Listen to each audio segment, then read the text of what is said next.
खाने के लिए पैसे भी नहीं है मेरे पास, कोई कुछ दे भी नहीं रहा।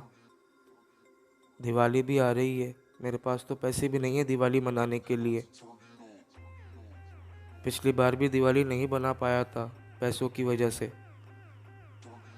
साहब कुछ दे दो साहब, खाने के लिए बहुत भूख लगी है। शर्म नहीं आती भीख मांगते हुए, इतने बड़े हो। साहब कोई नौकरी नहीं देता, मैं गरीब अनपढ़ हूँ ना इसलिए। गरीब अनपढ़ का कोई नहीं होता साहब, लोग अमीरों के होते हैं। ये तो है। तुम पटाखों की फैक्ट्री में काम कर लोगे क्या? हाँ साहब कर लूँगा, आप जो कहोगे मैं कर लूँगा, बस आप काम दिला दो। मेरे साथ चलो, मैं तुम्हें नौकरी दिलाता हूँ। ठीक है साहब चलो।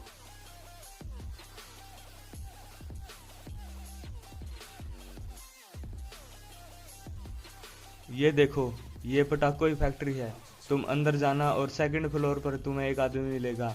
वो इस कंपनी का मालिक है। तुम उसे नौकरी के लिए कहना, वो तुम्हें नौकरी दे देगा।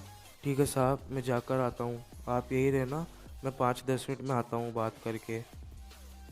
हाँ जाओ।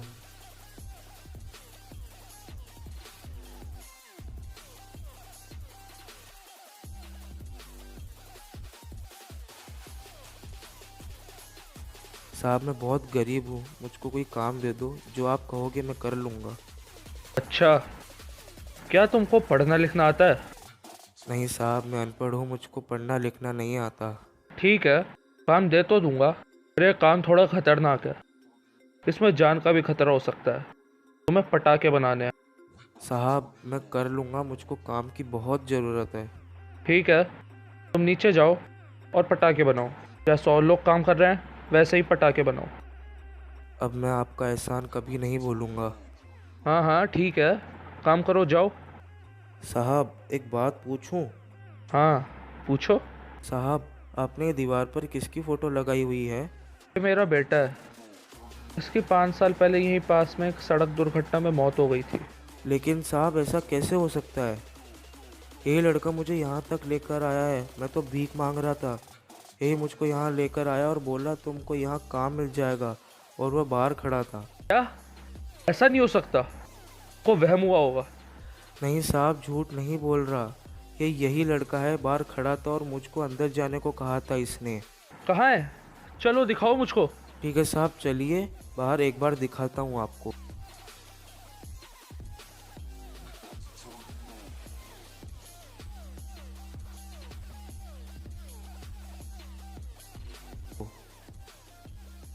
साहब पता नहीं कहाँ चला गया, मैंने उसको यह भी कहा था कि यहीं रहना, मैं बात कर कर आता हूँ।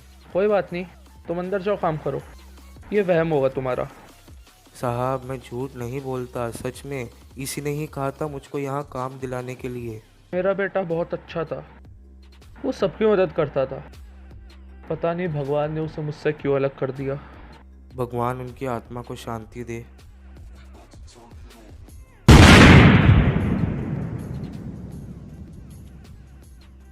अरे क्या हुआ? क्या हुआ? ये आवाज़ कैसी थी? साहब ये पटाखों में बारूद भर रहा था, अचानक से वो फट गए और इसको चोट लग गई। चलो चलो जल्दी इसको अस्पताल लेकर जाओ। चलो गाड़ी में बिठाओ इसे, चलो जल्दी।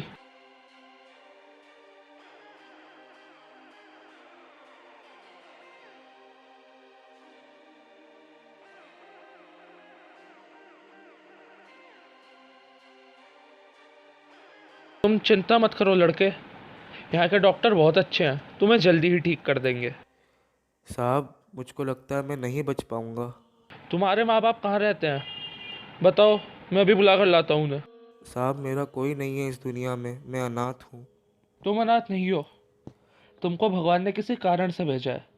तुम एक लौते लड़के हो जिसने मेरे 5 साल पहले मरे हुए बेटे को देखा है। शायद भगवान ने तुम्हें इसलिए मेरे पास भेजा है। शायद मेरा बेटा भी यही चाहता था कि तुम मेरे पास रहो। साहब ऐसा मत बोलो, हम गरीब अनपढ़ अनाथ हैं और आप लोग अमीर बड़े लोग हो। आज से मैं तुम्हारा ध्यान रखूंगा। तुम अनाथ नहीं हो, आज से तुम मेरे बेटे हो। साहब मैं आपका एहसान कभी नहीं भूलूंगा। साहब नहीं, पापा बोलो। आज से मैं ही तुम्हारा माँ बाप हूँ। मुझको एक बात कहनी है। हाँ हाँ बोलो बेटा। आप इस पटाखे की फैक्ट्री को बंद कर दो, इसकी जगह कुछ और काम कर लो। पटाखों की फैक्ट्री से हर साल हजारों लोगों की मौत हो जाती है आग लगने से। इससे प्रदूषण भी फैलता है, मौसम भी धुआं हो जाता है और हमें पटाखे तो जलाने भी नहीं चाहिए। और हमें दिवाली पर पटाखों की जगह दिए जलाकर मनानी चाहिए। हाँ बेटा, सही कहा तुमने। आज से ही उस फैक्ट्री को बंद करके नया बिजनेस शुरू करते हैं। अब इस बार की दिवाली हम बिना पटाखों के मनाएंगे और अब हम पटाखों की जगह दिए और मोमबत्तियों की फैक्ट्री लगाएंगे। इस बार की दिवाली प्रदूषण फ्री बनाएंगे।